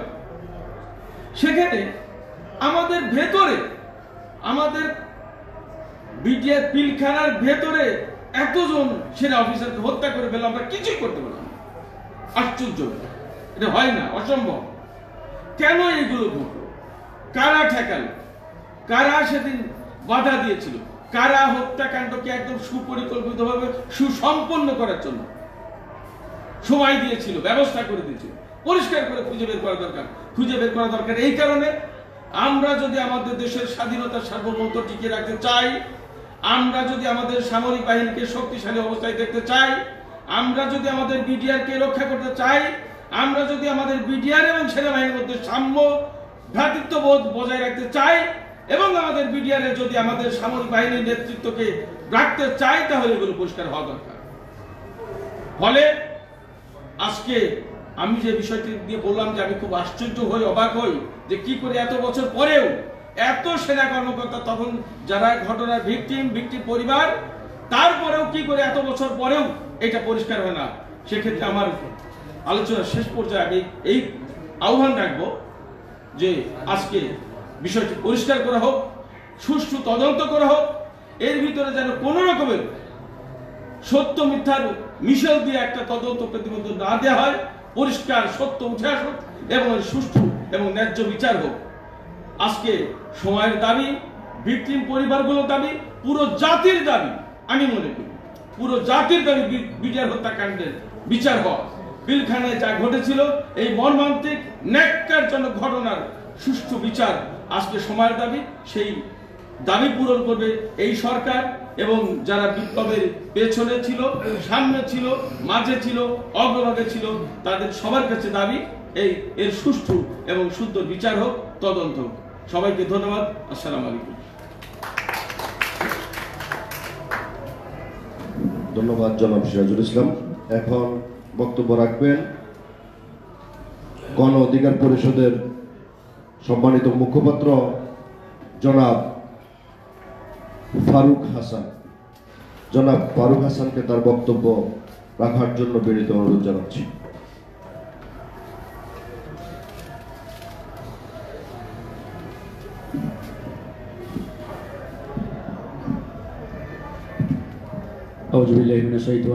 বিসমিল্লাহির রহমানির রহিম।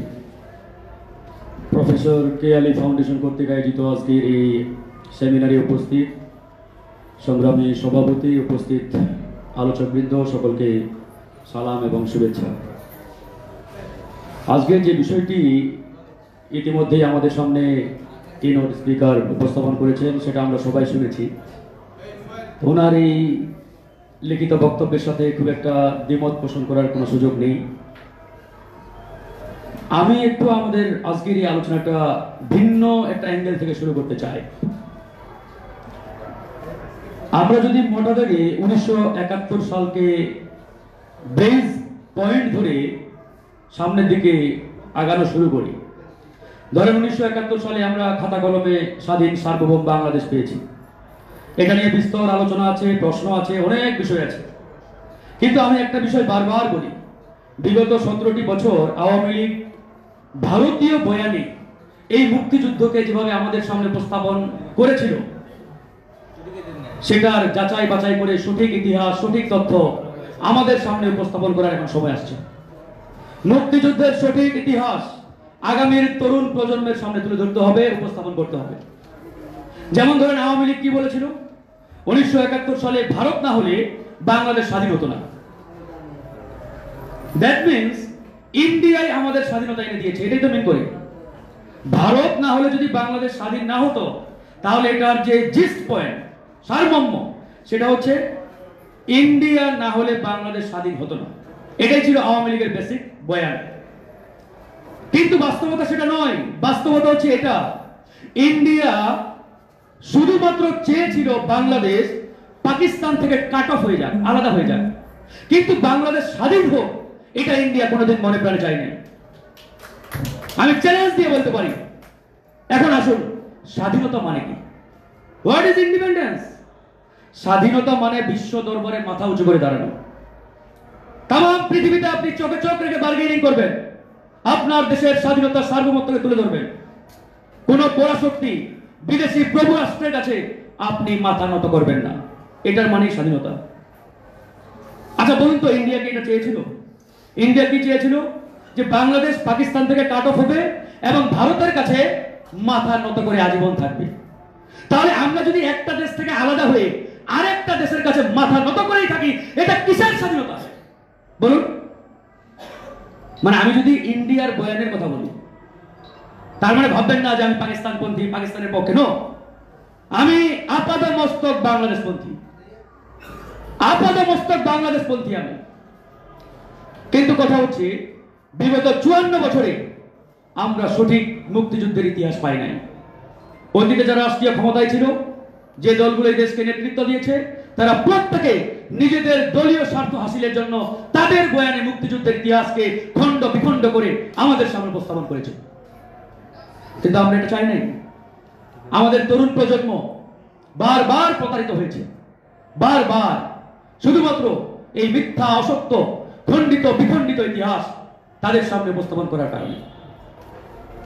1971 থেকে আজকে 2025 সাল, মাঝখানে অসংখ্য লড়াই, সংগ্রাম, যুদ্ধ, গণঅভ্যুত্থান, বিপ্লব, অনেক কিছু ঘটেছে। কিন্তু বাস্তবিক অর্থে জনগণের আকাঙ্ক্ষিত বাংলাদেশ আমরা আজ পাইনি। 71 সালে যুদ্ধ হলো, যুদ্ধ কে করছে? বাংলাদেশের নাগরিকরা। এদেশের মানুষ জীবন দিয়েছে, তরুণ, ছাত্র, যুবক, কৃষক, শ্রমিক, তারা যুদ্ধ করেছে, লড়াই করেছে। তাদের সেই লড়াইয়ের মাধ্যমে আজকের এই বাংলাদেশ। কিন্তু যে কারণে এই লড়াইটা হলো, বলুন তো, সেই বাংলাদেশ কি মুক্তিযুদ্ধের পরে যারা রাষ্ট্রীয় ক্ষমতায় আসলেন, নেতৃত্বের চেয়ারে বসলেন, তারা সেই বাংলাদেশ বিনির্মাণ করতে পেরেছিল বা করেছে? করে নাই। চেয়ারে বসে কি হলো? জনগণের সাথে আবার প্রতারণা, আবার জনগণকে ধোঁকাবাজিতে ফেলা।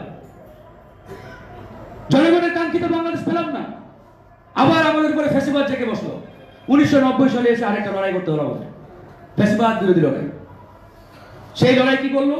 আওয়ামী লীগ, বিএনপি, জামাত ইসলাম তাদের কাঁধ মিলিয়ে ফ্যাসিবাদ বিরোধী আন্দোলন করলো। ভালো কথা, দেশ সবার উপরে। কিন্তু প্রশ্নটি হচ্ছে, যখন এই ফ্যাসিবাদ মুক্ত লড়াই করার পরে ওই সময় 3টা জোট হলো। ওই 3 জোটের একটা কমন রূপরেখা ছিল, আমরা সবাই জানি, সবাই পড়েছেন আশা করি। সেই কমন রূপরেখা বাস্তবায়ন হলে আজকে 2024 সালের গণঅভ্যুত্থান করা হতো না, 2000 ছাত্র জনগণের থেকে জীবন দিতে হতো না। তারা কি করলেন? 90 পরবর্তীতে যারা চেয়ারে বসলেন, আবার জনগণের সাথে প্রতারণা করলেন, ওই রূপরেখা বাস্তবায়ন করলেন না। এই জন্য 24 সালে এসে আমার ভাইকে জীবন দিতে হলো, আমার বোনকে জীবন দিতে হলো। আমি নিজে 15 দিন রিমান্ডে ছিলাম। এই যে আমার কপালে দেখেন এখনো ছুরির দাগ, সেলাইয়ের দাগ এখন আছে। এমন কোন হামলা মামলার শিকার যেটা আমরা হইনি। এখন আমাদের প্রশ্ন, এই যে গণঅভ্যুত্থান, এই যে এত মানুষের জীবন দেওয়া, এত রক্ত, এত লড়াই, যদি আমরা জনগণের আকাঙ্ক্ষিত বাংলাদেশ বিনির্মাণ না করতে পারি, আপনারা লেখে রাখেন, আগামী 2, 4, 5 বছর পরে আপনাদের ছেলে, মেয়ে, নাতিপতিদের আবার রাজপথে নামতে হবে, আবার মরতে হবে, আবার রক্ত ঝরাতে হবে। একবারই পরিষ্কার ইতিহাস। এই জন্যই আমি বলছি কথাগুলো, বিডিআর হত্যাকাণ্ড এই ঘটনাগুলোর সাথেই একবারে ওতপ্রোতভাবে জড়িত। আমি কিনোট স্পিকারকে এই জন্যই ধন্যবাদ জানিয়েছি শুরুতেই, যে তিনি বিডিআর হত্যাকাণ্ড বলেছেন। এর আগের একটা অনুষ্ঠানে দেখলাম আর্মির সাবেক অফিসার বলছেন বিডিআর বিদ্রোহ। আমি সাথে সাথে প্রতিবাদ করেছিলাম যে এটা কোনো বিদ্রোহ নয়, এটি পরিষ্কার হত্যাকাণ্ড। এবং এটি ভারতীয় এবং ভারতীয় সরকারের পরিকল্পনাতে এই হত্যাকাণ্ড ঘটানো হয়েছে বাংলাদেশের সেনাবাহিনীর মেরুদণ্ড ভেঙে দেওয়ার জন্য। আমাদের কিনোট স্পিকারের যে তথ্যগুলো, বিডিআর আপনারা তো আর্মির লোক, আপনারা ভালো জানেন, বিডিআর ছিল কিন্তু আমাদের সীমান্তের বাঘ। এবং বিডিআরকে বলা হয়তো প্যারা মিলিশিয়া বা প্যারা মিলিটারি বাহিনী, হাতে কলমে না হলেও আমাদের বিডিআর এর যে ট্রেনিং, প্রশিক্ষণ, সবকিছু ওই ইন্ডিয়ার বিএসএফ এর চাইতে 1000 গুণে উন্নত। এবং আমাদের এই বিডিআর সদস্যদের দেশপ্রেম সব দিক দিয়ে তাদের থেকে যোজন যোজন এগিয়ে ছিল। বসাইলে তো আসে এবং বিফোর 2009 সালের পূর্বে বিডিআর এর সাথে কোনো লড়াই ফ্রেমের সামনে চলে আসছে না ভারতের বিএসএফ টিকতে পারে নাই, জিততে পারে নাই। প্রত্যেকটা লড়াই, প্রত্যেকটা জায়গায় তারা পরাজিত হয়েছে, প্রত্যেকটা জায়গায় তারা হেরেছে এবং বাংলাদেশের সীমান্তরক্ষী বাহিনীর কাছে তারা মাথা নত করেছে। পাদুয়ার ঘটনা তো আপনারা বললেনই।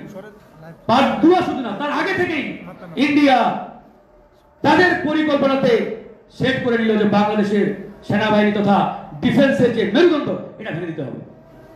আমার যেটা অ্যানালাইসিস, 1971 সাল থেকেই ভারত এই পরিকল্পনা হাতে নিয়েছে যে বাংলাদেশকে কোনোভাবেই সামরিক দিক দিয়ে মাথা উঁচু করে দাঁড়ানো বা দাঁড়াতে দেওয়া যাবে না, কোনোভাবেই না।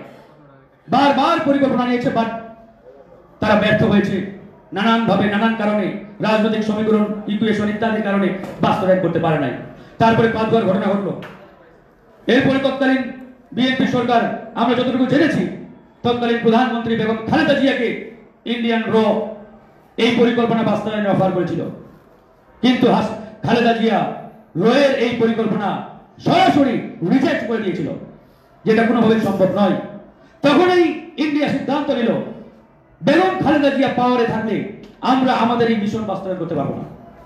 মিশন মানে আমি ওই 25শে ফেব্রুয়ারির যে মেসাকার, গণহত্যা বা বিডিআর হত্যাকাণ্ড, এটাকে বোঝাচ্ছি। এই হত্যাকাণ্ড তারা বেগম খালেদা জিয়াকে দিয়েই করাতে চেয়েছিল যখন বেগম খালেদা জিয়া পাওয়ারে, বাট পারে নাই। বেগম খালেদা জিয়া আর যাই হোক অন্তত দেশপ্রেমিক ছিলেন, এটা অস্বীকার করার কোনো কারণ নেই, তিনি দেশপ্রেমিক ছিলেন। এরপরে সিদ্ধান্ত নিল খালেদা জিয়াকে উৎখাত করতে হবে বা পাওয়ার থেকে সরাতে হবে। এরপরে তারা নিয়ে আসলেন আপনাদের মঈনুদ্দিন ফখরুদ্দিন সাহেবকে। এরপরে ইলেকশন হলো 2008 সালের 29শে ডিসেম্বর। অনেকেই এটাকে অনেকভাবে ব্যাখ্যা করেন, তবে এই ইলেকশনে আর চাই বলেন অবশ্যই ইঞ্জিনিয়ারিং হয়েছে, এবং এত সূক্ষ্ম ইঞ্জিনিয়ারিং যেটা আসলে খালি চোখে জনগণ ধরার কোনো সুযোগ ছিল না। ইঞ্জিনিয়ারিং এর মাধ্যমে আওয়ামী লীগকে পাওয়ারে বসানো হলো। আওয়ামী লীগকে পাওয়ারে বসার অনলি 1.5 মাস, মাত্র 1.5 মাসের মাথায়, চিন্তা করেন একটা দল ক্ষমতার চেয়ারে বসছে, 1.5 মাসের মাথায় এরকম একটা ভয়াবহ হত্যাকাণ্ড, এটা কি কোনোভাবে সম্ভব? তাহলে এটা ইন্ডিয়া কিভাবে সম্ভব করেছে? এই জন্যই সম্ভব হয়েছে বিকজ তাদের এই মিশন ওই স্বল্প মেয়াদী ছিল না, অনেক আগে থেকে তারা এই মিশন বাস্তবায়নের চেষ্টা অব্যাহত রেখেছিল। তারই ধারাবাহিকতায় আওয়ামী লীগকে পাওয়ারে বসিয়েই 1-1.5 মাসের মাথায় তারা এই মেসাকার কিংবা এই হত্যাকাণ্ড ঘটিয়ে ফেলল। এটা নিয়ে অনেক কথা, কারা কারা জড়িত তা তো সবাই জানেন আপনারা। আর্মিকে কেন ঢুকতে দেওয়া হলো না, অনেক কথা, অনেক ডিলে, অনেক সময় ক্ষেপণ করা হয়েছে ইত্যাদি ইত্যাদি। তো যাই হোক, আমাদের এখন আফসোস এবং দুঃখের বিষয়, আমরা ফ্যাসিবাদ মুক্ত একটা বাংলাদেশ পেলাম। আমরা এই সরকারকে শুরুতেই বলেছিলাম, যেদিন আমাদের মাননীয় প্রধান উপদেষ্টা ডাকলেন যমুনাতে, ওই দিনেই আমরা বক্তব্যে বলেছি যে বাংলাদেশের ইতিহাসে সবচাইতে নারকীয় একটা ক্ষত হচ্ছে আমাদের বিডিআর হত্যাকাণ্ড। আমরা আপনার কাছে আহ্বান জানাবো, আপনি অতি দ্রুত একটা স্বাধীন তদন্ত কমিশন গঠন করে এই বিডিআর হত্যাকাণ্ডের আসল রহস্য উন্মোচন করবেন। এবং আমরা সেদিন 9 দফা ওনার হাতে তুলে দিয়েছিলাম, সেই 9 দফার 8 নম্বর দফায় ছিল বিডিআর হত্যাকাণ্ড নিয়ে, করা হয় নাই। এরপরে নিজে আমি রাজপথে নামলাম আপনাদের সদস্যদের নিয়ে, আমি নিজে স্বরাষ্ট্র উপদেষ্টা জাহাঙ্গীর সাহেবের সাথে একাধিক মিটিং করেছি, এবং এই যে একটা কমিশন হয়েছে, যদিও এই কমিশন আমরা চাই নাই, এটা একটা মাজা ভাঙা কমিশন করেছে। আমি নিজে 5 দফা ওনাকে দিয়েছিলাম ওনার হাতে। আমাদের সামনে আপনাদের ওই মেজর তানভীর হায়দার, তার স্ত্রী ছিলেন, আরো আপনাদের আর্মির সাবেক অফিসারদের সদস্যরা ছিলেন, তাদের নিয়ে আমি সচিবালয়ে গেলাম। স্বরাষ্ট্র উপদেষ্টার পাক্কা 2 ঘন্টা মিটিং করেছি এবং বলেছি আমাদেরকে হাইকোর্ট সুপ্রিম কোর্ট দেখাবেন না। তিনি সেদিন বললেন যে হাইকোর্টের একটা জাজমেন্ট আছে, পর্যবেক্ষণ আছে, কমিশন করা যাবে না। আমি ডাইরেক্ট বললাম হোয়াট ইজ দিস, আপনি আমাদের হাইকোর্ট সুপ্রিম কোর্ট দেখাচ্ছেন কেন? আমাদের রক্ত মাংস হচ্ছে এই রাজপথ থেকে উঠে আসা, আন্দোলন সংগ্রাম করে এই পর্যন্ত আসছি আমরা, সুতরাং এসব হাইকোর্ট সুপ্রিম কোর্ট আমাদের দেখায় না। জনগণ কি চাই, দ্যাট ইজ দ্য পয়েন্ট। জনগণ চাই স্বাধীন তদন্ত কমিশন, আর আপনি বলছেন কমিটি করবেন। আজকে যদি একটা বিডিআর হত্যাকাণ্ড নিয়ে কমিটি করা হয়, এই কমিটির হিম্মত হবে আর্মির চিফকে তদন্ত করার বা জেরা করার? ধরেন আর্মির চিফকে জেরা করা দরকার, ওই কমিটি কি করতে পারে? যে কমিটি আপনার আন্ডারে।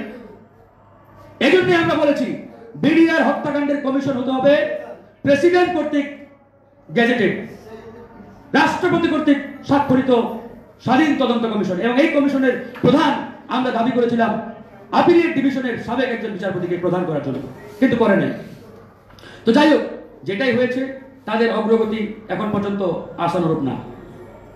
আমরা চাই এই ঘটনার সঠিক রহস্য উন্মোচন হোক, সঠিক তদন্তের মাধ্যমে বের হয়ে আসুক হু আর দ্য কালপ্রিট।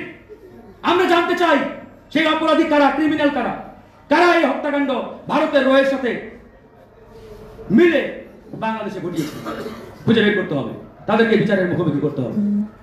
এই জন্য আপনাদের প্রতিনিধিত্ব আহ্বান থাকবে, আপনারা আরো জোর দেন, এটার উপরে আরো জোর দেন। শুধু সভা সেমিনার না, আমি মনে করি আপনাদের রাজপথে নেমেও এটা নিয়ে একটা বড় ধরনের ড্রাইভ দেওয়া দরকার। কারণ এই ঘটনা, এই অন্তর্বর্তীকালীন সরকার চেয়ারে থাকা অবস্থায় যদি আমরা কোনো স্বাধীন তদন্ত কমিশনের মাধ্যমে রহস্য উন্মোচন না করতে পারি, রাজনৈতিক সরকার আগামীতে গঠন হলে আই ক্যান চ্যালেঞ্জ কোন দল, কোন সরকার এই ঘটনার তদন্ত করবে না। লেখে রাখেন, একমাত্র সম্ভব এই অন্তর্বর্তীকালীন সরকার যতদিন আছে তাদেরকে যদি আমরা চাপ দিয়ে করতে পারি তবেই সম্ভব। এই সরকারের বর্তমান যে অবস্থা তা তো দেখতেই পাচ্ছেন, এই সরকারের টালমাটাল অবস্থা শুরু হয়ে গেছে, হবেই। সরকার তো জনগণের আকাঙ্ক্ষা অনুযায়ী গঠিত হয় নাই। আমরা তো এইভাবে একটা সরকার চাই নাই। এই যে এত মানুষ জীবন দিলেন, রক্ত দিলেন, আমরা হামলা মামলার শিকার হলাম, সামনে থেকে নেতৃত্ব দিলাম, আমরা কি চেয়েছিলাম? একটি বিপ্লবী সরকার হবে, বিপ্লবের পক্ষের শক্তিগুলো নিয়ে একটা সরকার হবে। এই যে আপনারা যারা আছেন, আপনারা অনেকেই বিগত 17 বছর এই ফ্যাসিবাদের বিরুদ্ধে কথা বলেছেন, লড়াই করেছেন, জীবনের ঝুঁকি নিয়ে কথা বলেছেন। অথচ আজকে যারা উপদেষ্টা, এরা 15টি বছর কথাই ছিল কেউ জানি না। আল্লাহর ওয়াস্তে আমি 99% উপদেষ্টাকে বিগত 15 বছর দেখেই নাই মাঠে। অনেকেই তো আবার সরকারের আনুকূল্য নিয়ে খুব আরামেই ছিলেন, সরকারের পৃষ্ঠপোষকতায় বড় বড় চেয়ার পেয়েছেন, দায়িত্ব পালন করেছেন, তারাই আজকের উপদেষ্টা। তার মানে বুঝেন, সর্ষের ভিতরে ভূত। এই জন্যই আজকে টালমাটাল অবস্থা, আইন শৃঙ্খলা পরিণতি একবারেই ভয়াবহ। প্রতিদিন চুরি হচ্ছে, ডাকাতি হচ্ছে, মানুষকে গুলি করে হত্যা করা হচ্ছে, নানাবিধ ঘটনা ডেইলি ঘটে যাচ্ছে। কেন? কারণটা কি? কারণ হচ্ছে যারা আজকে চেয়ারে বসে আছে, এরা এই বাংলাদেশ তথা এই বিপ্লব, এই গণঅভ্যুত্থান, এই গণঅভ্যুত্থানের স্পিরিটকে তারা ধারণ করে। আর করবে বা কিভাবে? তারা তো কোনোদিন বিগত 15-16 বছরে শেখ হাসিনার সায়েন্সি আমলে বিন্দু পরিমাণ নির্যাতনের শিকার হন নাই। হইলে না বলতো, আমরা যেমন 22 বার হামলার শিকার হয়েছি, জেলে গেছি, রিমান্ডে গেছি অসংখ্যবার। আমরা জানি, ব্যথাটা আমরা বুঝি, এই বাংলাদেশের কষ্টটা আমরা ফিল করি। তারা তো করে না কোনোদিন। আর এই লোকগুলো আজকে উপদেষ্টা পরিষদের চেয়ারে। আমরা কিন্তু এই উপদেষ্টা পরিষদ চাই নাই। আমরা চেয়েছিলাম বিপ্লবের পক্ষের শক্তিগুলোকে দিয়ে বিপ্লবী পরিষদ হবে, বিপ্লবী সরকার হবে, কিন্তু সেটা করা হয়নি। সিরিয়াতে কয়েকদিন আগে দেখেছেন না আপনারা, ওখানে কিন্তু বিপ্লব হয়েছে। বিপ্লবের যে মহানায়ক ছাত্র নেতা, সে চেয়ারে বসে ঘোষণা দিল এই সরকার 5 বছর থাকবে, এবং 5 বছরের মধ্যে এই সরকার যে যে কাঠামোগুলো ভেঙে পড়েছে এগুলো আমরা পুনর্গঠন করব, এবং বিপ্লবের পক্ষের শক্তিগুলোকে নিয়ে আমরা একটা বিপ্লবী সরকার গঠন করব। এটাকেই বলে বিপ্লব। এক অর্ডারে ওই খুনি বিপ্লবের বিরুদ্ধে যারা ছিল, রাষ্ট্রবিরোধী যারা কাজ করেছে বিগত সময়ে, 35 জনকে ফাঁসি দিয়েছে এক অর্ডারে, চেয়ারে বসার সাথে সাথে। আর বাংলাদেশে কি হচ্ছে? যারা ওই ফ্যাসিবাদের পক্ষের দোসর, এদেরকে প্রমোশন দিয়ে বড় বড় চেয়ারে বসানো হচ্ছে, বড় বড় চেয়ার দেওয়া হচ্ছে, উপদেষ্টা বানানো হচ্ছে, বিভিন্ন দায়িত্ব দেওয়া হচ্ছে। এই হচ্ছে অবস্থা। বিপ্লব ছিল 5ই আগস্ট দুপুর 12টা পর্যন্ত। আমি এই বক্তব্যটা বারবার বলি, 5ই আগস্ট দুপুর 12টার পর থেকে বিপ্লব বেহাত হওয়া শুরু করেছে। এখন একবারে নাই অবস্থা, নিভু নিভু। তবে সময় আছে, যদি আমরা এখন ঐক্যবদ্ধ থাকি তাহলে সম্ভব, তাহলে জনগণের আকাঙ্ক্ষিত বাংলাদেশ বিনির্মাণ সম্ভব। রাজনৈতিক দল, সিভিল সোসাইটি থেকে শুরু করে, আর্মি অফিসার থেকে শুরু করে সবাই, ছাত্র জনতা, কৃষক, শ্রমিক, সবাইকে ঐক্যবদ্ধ হতে হবে। আমরা ঐক্যবদ্ধ না হলে আবারও আমাদের উপরে ফেসিবাদ জেঁকে বসবে। ইন্ডিয়া ভালো করেই জানে, এই জাতি যত বিচ্ছিন্ন হবে, যত এদেরকে সেগ্রিগেটেড করা যাবে, ততই আমরা এখানে আমাদের রাম রাজত্ব আবারও পুনঃপ্রতিষ্ঠা করব। এই জন্য দেখবেন তরুণরা ঐক্যবদ্ধ হোক, এটা কোনোভাবেই চাই না। এবং তরুণদেরকে বারবার বিচ্ছিন্ন করার নানান ষড়যন্ত্র তারা বাস্তবায়ন করে। ওদের মূল ভয় এদেশের তারুণ্য, তারুণ্যের শক্তি। এই জন্য এই তরুণদেরকে তারা বিচ্ছিন্ন করার জন্য বারবার চেষ্টা অব্যাহত রেখেছে, এখনো করছে। আর আমরা জেনে বুঝে কিন্তু অনেক সময় তাদের পায়ে বা তাদের ফাঁদে আমরা পা দিচ্ছি। এই জিনিসটাতে আমাদের সতর্ক এবং সজাগ থাকতে হবে। যাই হোক, আর কথা বাড়াবো না, অনেক বক্তা এখানে রয়েছেন।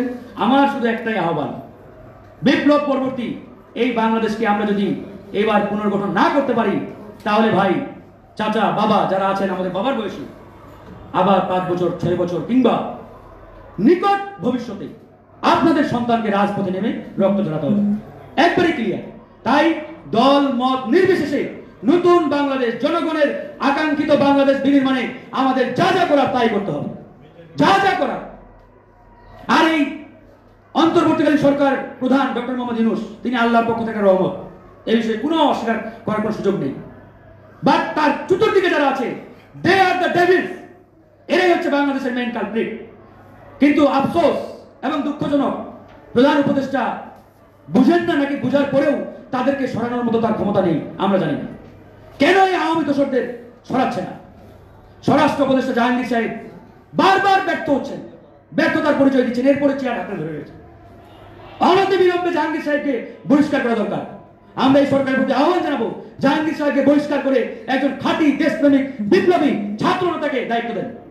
অনলি 1 মান্থের মধ্যে বাংলাদেশ দেখবেন আইন শৃঙ্খলা একবারে কন্টাক্ট হয়ে গেছে, একবার টাইট হয়ে গেছে। পুলিশ কথা শুনবে না, কিভাবে কথা শোনাতে হয় সেটা আমরা ভালো করে জানি। 17 বছর আমরা লড়াই করেছি রাজপথে। গোয়েন্দা সংস্থা কাজ করবে না, সেটা আমরা জানি কিভাবে কাজ করাতে হয়। ওবায়দুল কাদেরের মতো ব্যক্তি 3 মাস দেশের ভিতরে ছিলেন, গোয়েন্দারা নাকি জানে না। এইরকম গোয়েন্দা সংস্থা নিয়ে কি বাংলাদেশ বিনির্মাণ করবেন আপনারা? পুলিশ জানে না, এই পুলিশ দিয়ে আমার কি শৃঙ্খলা আসবে আপনারাই বলেন। এই কথাগুলো আমাদের বলতে হবে, বলতে হবে, বারবার বলতে হবে। আল্লাহ হাফেজ, ভালো থাকবেন। আসসালামু আলাইকুম রহমতুল্লাহ। উপস্থিতি এখন বক্তব্য